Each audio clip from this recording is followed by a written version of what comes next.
What's up everyone? I'm gonna just kind of like talk to y'all a little bit and like tell you like why I lost my hair and like why I started wearing wigs in the first place. So like around like the age of like 19, I took a photo and I knew something was up because my hairline looked really odd. Like as you can see, like girl, that hairline was running. And honestly, it just kept going further and further back. So of course when you're like 19 losing your hair, like you just wear hats all the time. So being 19 and like traumatized from like losing my hair and trying to be a hairstylist, I was like, something's gotta change.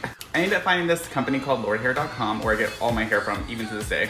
Super affordable, great quality, like I'm obsessed. And honestly, I've turned out some looks before. As for the why I lost my hair, honestly, it was just genetics.